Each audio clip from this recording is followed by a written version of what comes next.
Selamat malam, salam sejahtera. Ini satu pendedahan, satu pengakuan yang tidak pernah kita tahu sebelum ini.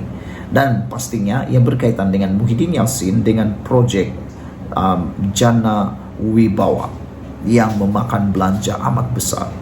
Dan saya yakin Anda akan share video ini. Kamu mesti wajib habiskan ulasan ini karena ulasan ini amat padat dengan maklumat yang tak pernah Anda fikir dan yakin ia muncul di depan mata Anda. Saudara-saudara, hari ini tampil seorang lelaki yang saya pikir cukup berani untuk memberi ancaman politik, ancaman masa depan politik kepada Muhyiddin Yassin. Ini apabila projek Jana Wibawa diberi runding terus terpilih kepada kontraktor mesra parti tertentu menurut PKMM. Siapa itu PKMM? Ikuti terus ulasan ini. Persatuan Kontraktor Melayu Malaysia PKMM bersedia untuk membantu SPRM dalam siasatan berkaitan projek Jana Ekonomi Pemerkasaan Kontraktor Bumiputra Berwibawa Jana Wibawa. Presiden PKMM Datuk Seri Mohamed Fazil Hassan berkata, bagaimanapun setakat ini persatuan itu tiada dipanggil atau dihubungi SPRM mengenai projek Jana Wibawa. Wah, itu yang saya kata tadi. Lelaki ini cukup luar biasa, cukup berani untuk memberi ancaman masa depan politik Muhyiddin Yassin. Manakala tidak, beliau bukan calang-calang orangnya. Beliau ialah presiden kepada Persatuan Kontraktor Melayu Malaysia. Dan yang menariknya, ikuti apa yang didedahkan oleh beliau sebentar lagi. Pasti Anda tak pernah tahu, karena saya pun tak pernah tahu. Akhirnya malam ini saya baru tahu. Buat masa ini, beliau memaklumkan tiada ahli PKMM terbabit projek itu. Namun pihaknya bersedia untuk memberi kerjasama membantu siasatan berkenan.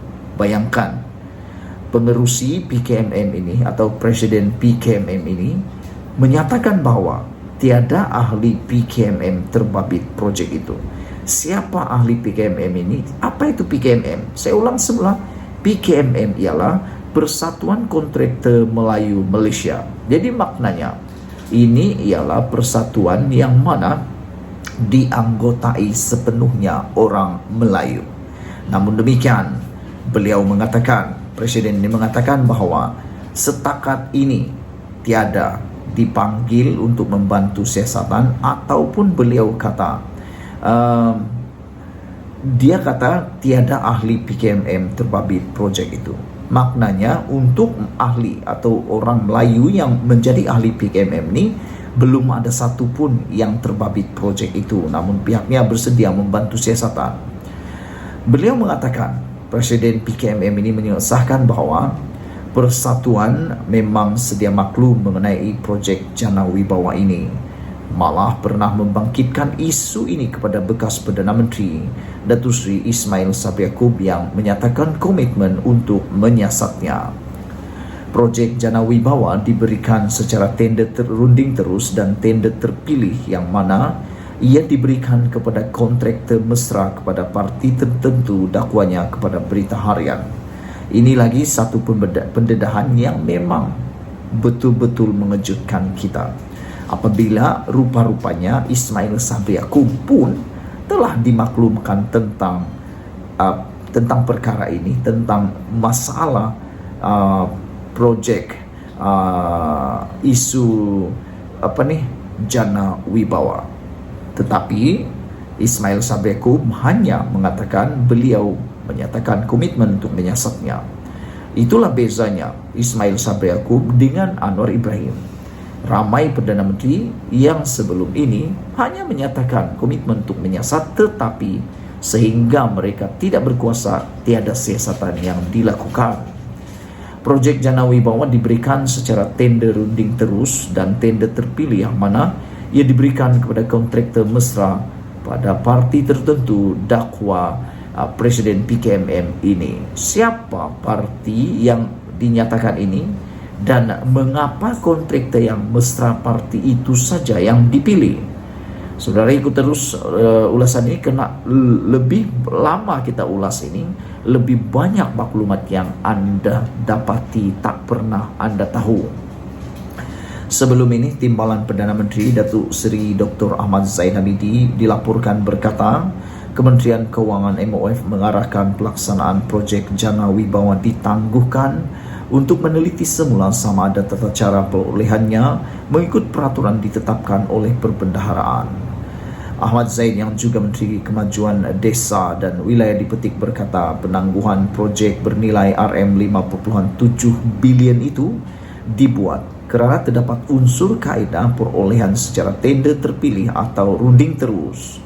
Pengerusi Perikatan Nasional Tan Sri Muhyiddin Yassin semalam mengesahkan beliau sudah memberi keterangan kepada SPRM mengenai projek Jana Wibawa. Bekas Menteri Kewangan Tengku Datuk Seri Tengku Abdul Aziz pula menyatakan kesediaan untuk memberi keterangan kepada SPRM jika dipanggil. Muhyiddin dilaporkan berkata keterangan diberi adalah berkaitan penganugerahan kepada kontraktor dipilih bahwa projek berkenaan yang didakwa pihak tertentu bahawa berkemungkinan wujud tata cara perolehan tidak mengikut peraturan ditetapkan. Bekas Menteri itu menjelaskan SPRM memaklumkan beliau dipanggil memberi keterangan bagi melengkapkan siasatan dan bukan suspek yang dikaitkan untuk sebarang tindakan pendakwaan. Namun demikian, apa yang telah dinyatakan oleh Muhyiddin sebagai bukan suspek bukan suspek yang dikaitkan untuk sebarang tindakan pendakwaan telah dinafikan sepenuhnya oleh SPRM hari ini apabila SPRM menyatakan dengan mengesahkan bahawa Muhyiddin bukan dipanggil sekadar bantu siasatan tetapi antara suspek. SPRM hari ini mengesahkan Muhyiddin merupakan antara suspek disiasat bagi projek Jana Wibawa. Sumber SPRM Dipetik berkata dalam siasatan agensi itu, Muhyiddin adalah suspek siasatan ketika beliau dipanggil memberi keterangan. Mengulas lanjut, Muhammad Fazil mendakwa pemberian projek secara tender, rundingan terus dan terpilih itu adalah rahsia terbuka yang diketahui kontraktor Melayu serta Bumiputra. Bayangkan, ini pendedahan yang Anda tak pernah tahu apabila Presiden PKMM ini menyatakan bahawa pemberian projek secara tender, rundingan terus dan terpilih itu adalah rahsia terbuka yang diketahui kontraktor Melayu serta Bumiputra. Beliau berkata, perkara yang menjadi pertikaian persatuan itu ialah projek diberikan kepada syarikat yang mesra dengan parti tertentu walaupun mereka tiada pengalaman dan kepakaran. Inilah yang selalunya kita tidak suka, yang kita kecam habis-habisan, ianya melibatkan penerimaan ataupun kelulusan kepada syarikat kontraktor diberi projek yang mana ianya tiada pengalaman dan tiada kepakaran, tapi oleh kerana mereka mesra kepada parti-parti tertentu, maka mereka akhirnya dilantik menjadi pelaksana atau kontraktor walaupun tiada pengalaman dan tiada kepakaran. Menurut Presiden PKMM ini, kita bukan cemburu dengan mereka yang mendapat projek Jana Wibawa. Namun penganugerahan projek perlu adil dari segi pemilihan berdasarkan kemampuan, pengalaman serta profesionalisme dan bukan siapa yang baik kepada Perdana Menteri ketika itu atau Menteri ketika itu yang menganugerahkan projek, katanya. Justru beliau berkata PKMM menggesa MOF mendedahkan maklumat terperinci mengenai mereka yang sudah diberikan projek Jana Wibawa, termasuk jumlah diluluskan, siapa terbabit dan apa kesalahan didakwa mereka lakukan. Kami turut ingin mengetahui projek apa dan siapa dapat dan tindakan patut diambil. Selain itu, kami mahu tindakan bukan hanya dikenakan terhadap syarikat kontraktor terbabit Jana Wibawa, tetapi juga pegawai kerajaan sama ada di MOF, Jabatan Kerja Raya JKR serta Jabatan Perairan dan Aliran JPS yang terbabit dalam proses pemilihan kontraktor itu, katanya. Untuk rekod, Jana Wibawa diperkenalkan di bawah kerajaan pentadbiran Muhyiddin Yassin bagi mempercepat pelaksanaan projek bertujuan merancangkan ekonomi negara ketika serta pasca pandemi COVID-19 selain meningkatkan kapasiti kontraktor Bumi Putra dalam industri pembinaan supaya lebih berdaya saing, berdaya tahan dan berpotensi. Sebelum ini, kerajaan dilaporkan memudahkan kaedah pelaksanaan projek Jana Wibawa secara tender prakelayakan atau rindangan terus supaya impak pelaksanaan segera dapat dirasai oleh ekonomi dan rakyat. Sekian dulu untuk kali ini. Jangan lupa tinggalkan komen Anda, tekan butang subscribe dan jumpa lagi. Bye-bye.